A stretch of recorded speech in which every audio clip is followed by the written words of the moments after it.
All you have to do, all you have to do.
It was 1960. Herb Brown was working on a painting in his Manhattan studio when he paused for a moment to consider the possibility of movement. He wanted to relocate one element of the painting to another part of the canvas and thought about the inability to initiate this motion in 2 dimensions. In the 1950s, certain abstract expressionist artists were termed action painters for the vigorous and instinctive motions that translated bodily movement into abstract gesture. But Brown, no doubt aware of this existing terminology, wanted to push the limits of painting a step further and force the flat, painted surface to move into 3 dimensions. He suddenly dashed to the living room where his wife was watching an evening news program. Grabbing his brush and dipping it in a colorful glob of oil paint, he made a stroke across the television screen. His wife's horror was Brown's delight. He was onto something.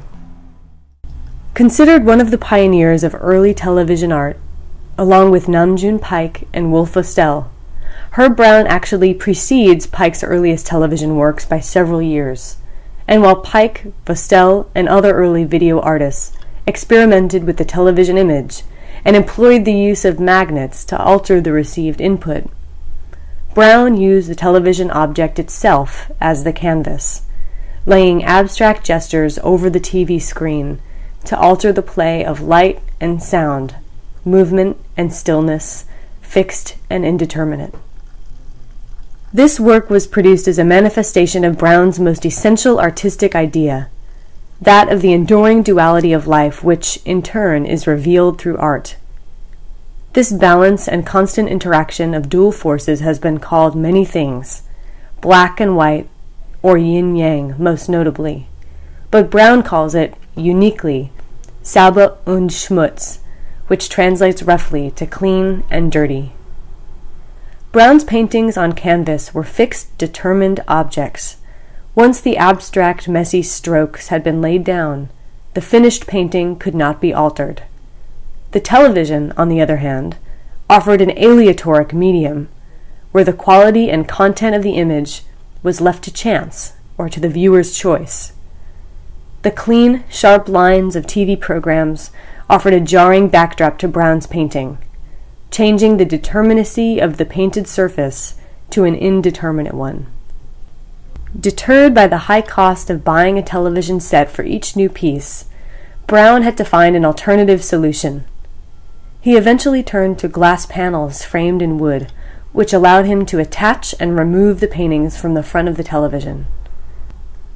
By the mid-1960s, Brown had created more than a dozen such works that played off of the interactions between the static paintings on glass and the moving images beneath.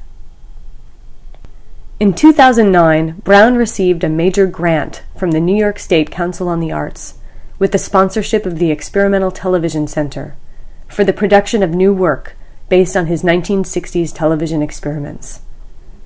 This new project, tentatively titled Oil and TV, an early multimedia installation, previewed at BLT Gallery at 270 Bowery in Manhattan in early 2010. While the new project employs the same general concept as Brown's 1960s-era TV works, the technology and display are a conceptual update.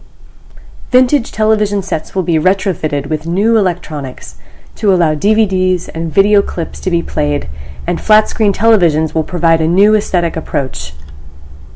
Independent video and media will be produced for this project, allowing the underlying images to be customized. In addition, the speed, brightness, and contrast of the television image, as well as the volume of the sound, can be modulated, creating a multitude of possible viewing experiences.